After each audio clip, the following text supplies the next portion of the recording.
Hello everyone, I am Tanzeen Malvi. आज है 26 जुलाई 2021 और चलिए स्टार्ट करते हैं आज की क्लास। आज की क्लास का पहला क्वेश्चन है question number first, shifting orbits decoding the trajectory of the Indian startup ecosystem नामक बुक का विमोचन किसने किया है, यानी इस बुक को किसने लॉन्च किया है। तो इसका आंसर है अमिताभ कांत।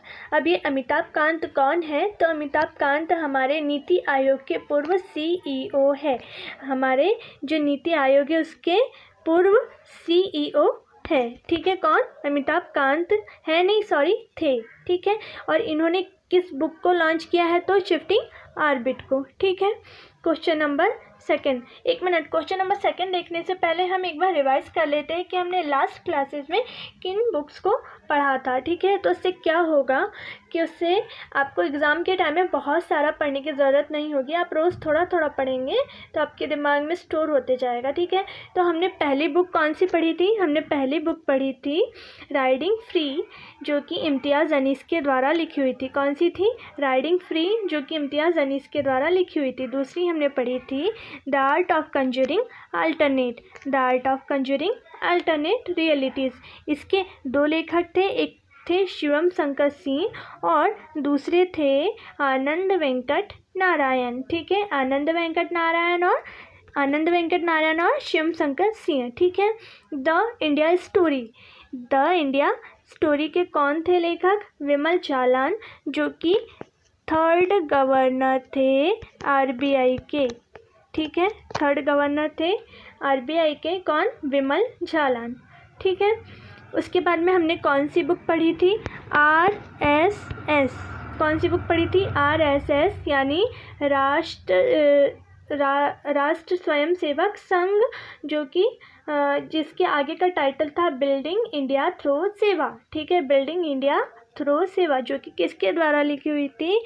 सुधांशु मित्तल के द्वारा। ठीक है, तो ये सारी हमने बुक्स लास्ट वीडियोज़ में देख ली थी। जिन लोगों ने लास्ट की वीडियोज़ नहीं देखे हैं वो देख लीजिए, ताकि आपको ये सब याद करने में दिक्कत ना हो, और साथ साथ में एक बार आप लोग रिवाइज भी करते चलेगा। ठीक है, तो ये था हमारा क्वेश्चन नंबर फर्स्ट, जिसमें अमिताभ कांत ने क्या किया है? इस बुक को लॉन्च किया है। ठीक है, क्वेश्चन नंबर सेकंड देख लेते हैं। हाल ही में यूनेस्को द्वारा ऐतिहासिक शहरी लैंडस्केप परियोजना के तहत मध्य प्रदेश के किन 2 शहरों को चुना गया है? तो इन 2 शहरों का नाम क्या है? ओरछा और ग्वालियर। ठीक है, मध्य प्रदेश के हैं ये दोनों शहर, और ये क्या है? एक प्रोजेक्ट है यूनेस्को द्वारा। किसके द्वारा? यूनेस्को द्वारा, जो कि ऐतिहासिक शहरी लैंडस्केप परियोजना के नाम से जाना जाता है। इन 2 शहरों को ये डेवलप करेगा। अब ये किसका काम हो गया? यूनेस्को का। ठीक है, चलिए आगे बढ़ते हैं। क्वेश्चन नंबर थर्ड क्या है? हाल ही में किस बैंक की शाखा का उद्घाटन राष्ट्रपति भवन में किया गया है? ठीक है, तो इसका आंसर है SBI की एक शाखा का उद्घाटन राष्ट्रपति भवन में किया गया है। इसमें पहला अकाउंट किसके नाम का खुला हुआ है? हमारे जो राष्ट्रपति है, वर्तमान के राष्ट्रपति कौन है? हमारे रामनाथ कोविंद जी, उनका क्या खुला है? यहाँ पर अकाउंट खुला है, और वो पहला अकाउंट खुला है। और ये उद्घाटन किसने किया है?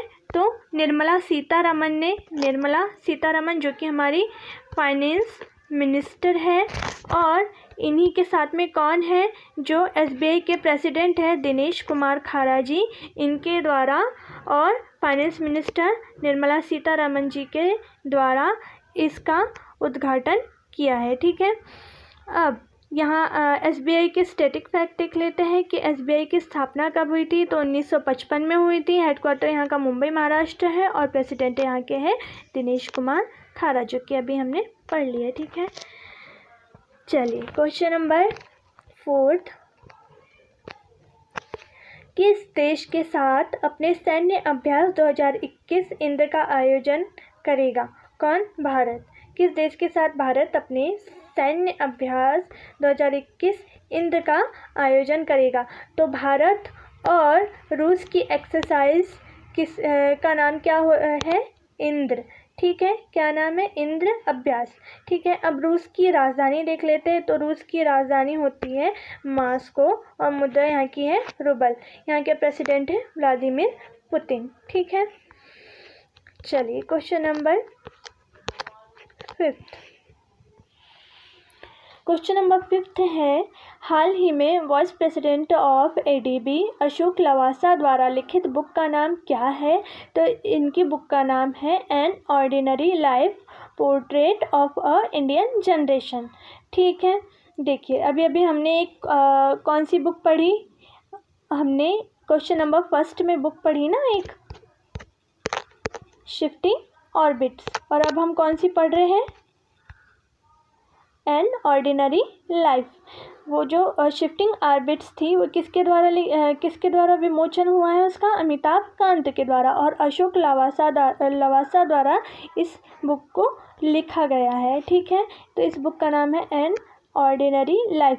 देखिए इतने बार मेरा रिवाइज करने का यही मोटो है कि आपको याद होते हुए चले। जब तक आप पूरा वीडियो देखें तब तक कि आपको एक बार दिमाग में अच्छे से फिट हो जाए।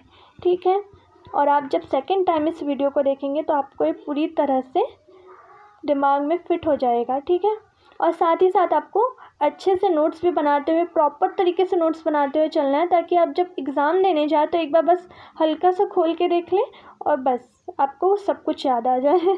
ठीक है, चलिए तो वाइस प्रेसिडेंट ऑफ एडीबी कौन है? पहले तो हमको ये पता चल गया कि कौन है, अशोक लवासा जी।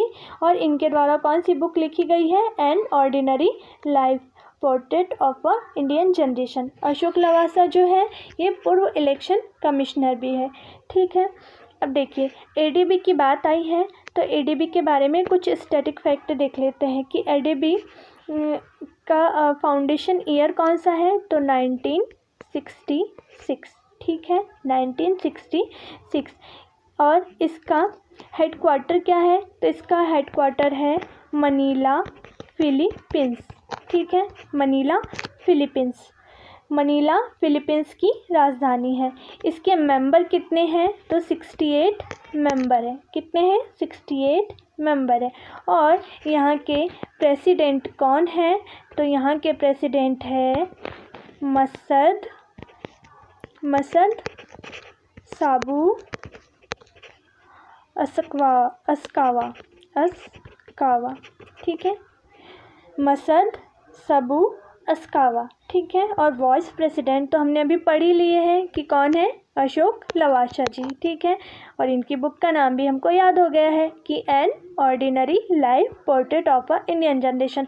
आप अगर सिर्फ इतना याद रखें कि एन ऑर्डिनरी लाइफ, क्या याद रखें? एन ऑर्डिनरी लाइफ अगर याद रखेंगे तो भी काफ़ी है। ठीक है, क्वेश्चन नंबर 6, फ़कीर आलमगीर किस क्षेत्र से संबंधित है? तो फ़कीर आलमगीर किस क्षेत्र से संबंधित है? तो ये है संगीत के क्षेत्र से संबंधित थे और इनका क्या हो गया है? निधन हो गया है। ठीक है, इनका क्या हो गया है? निधन हो गया है। और ये स्वतंत्रता सेनानी भी थे साथ में। ठीक है, ये स्वतंत्रता सेनानी भी थे। ठीक है, आगे बढ़ते हैं। हाल ही में तेलंगाना के किस मंदिर को यूनेस्को के विश्व धरोहर में शामिल किया गया है? तो इसका आंसर है काकतीय रुद्रेश्वर। ठीक है, क्या नाम है इसका? काकतीय रुद्रेश्वर, जिसे हम रामप्पा मंदिर के नाम से भी जानते हैं। अब इसे किस लिस्ट में शामिल कर लिया है? तो यूनेस्को के विश्व धरोहर में शामिल कर लिया है। ठीक है, अब ये इंडिया का, देखिए ये इंडिया का 39th प्लेस है जो कि यूनेस्को ने अपनी लिस्ट में से शामिल किया है।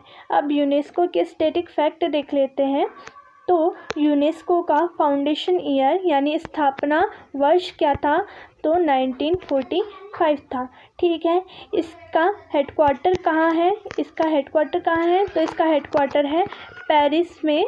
ठीक है, पेरिस में है, जो कि कहाँ पर है? फ्रांस में।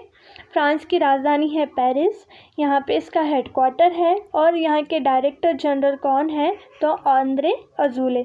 ठीक है, यहाँ के डायरेक्टर जनरल कौन है, तो आंद्रे अजूले। ठीक है, देखिए हमने लास्ट वाले वीडियोस में हमने पढ़ा हुआ था कि यूनेस्को की विश्व धरोहर लिस्ट से 3 प्लेसेस बाहर है, लेकिन अभी अभी जो बाहर हुई है उसका नाम क्या है, उसका नाम था लिवरपूल। ये थर्ड प्लेस थी जिसे कि यूनेस्को ने अपनी लिस्ट से बाहर कर दिया था। इसके पहले कौन था, इसके पहले 2 प्लेसेस कौन थी, तो एक ओमान की थी, ओमान की अरबेरियर ऑरिक्स करके एक सेंचुरी थी, उसे बाहर कर दिया था।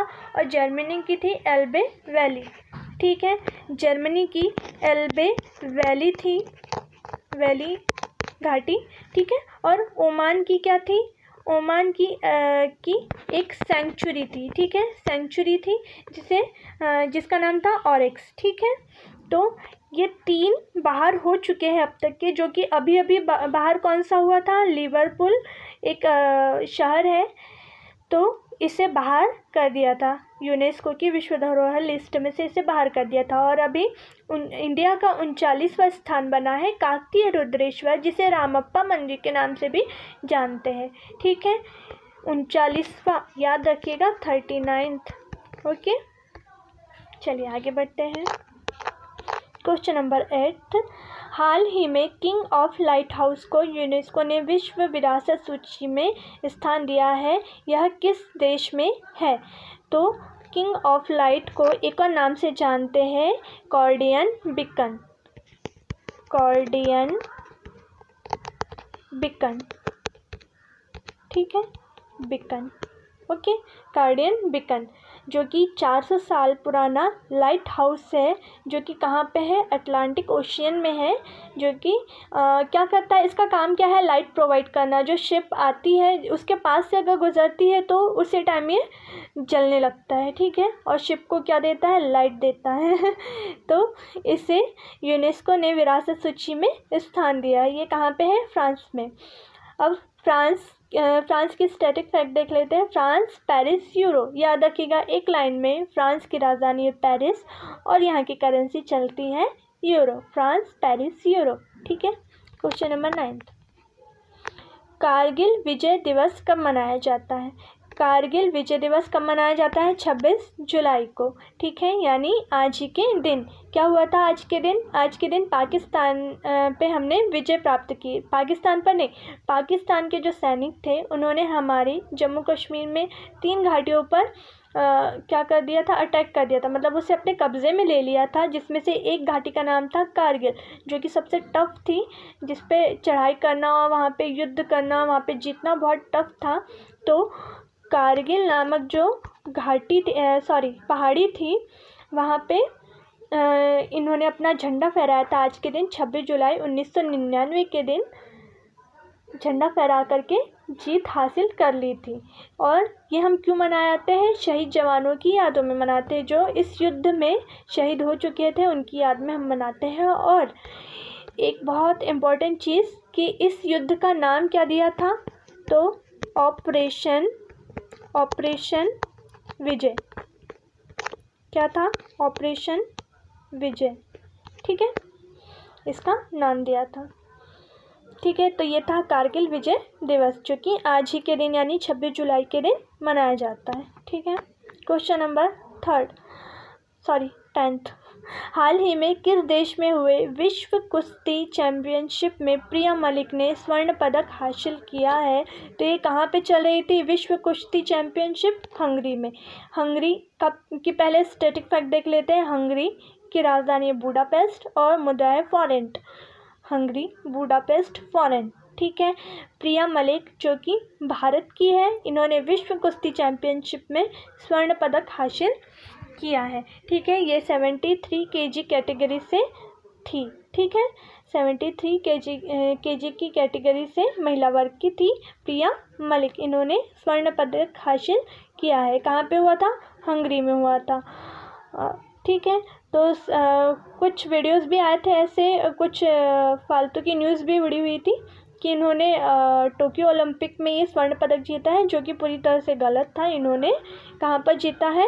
विश्व कुश्ती चैम्पियनशिप, जो कि हंगरी में चल रही है, यहाँ पे बुडापेस्ट जो जिसकी राजधानी है, वहाँ पर इन्होंने स्वर्ण पदक जीता है। ठीक है, तो ठीक है फ्रेंड्स, आज का वीडियो। और आपको एक छोटा सा होमवर्क है कि आपको जितने भी, देखिए हमने कारगिल दिवस पढ़ा ना यहाँ पर, तो हमने इसके साथ में जितने भी लास्ट वीडियोस में जितने भी दिवस पढ़े हैं आपको कमेंट बॉक्स में लिखने हैं। ठीक है, और साथ में याद भी करना है। तो इस महीने के जितने भी हमने दिवस पढ़ लिए हैं उन्हें आपको कमेंट बॉक्स में लिखना है और याद भी करना है। ठीक है, थैंक यू सो मच।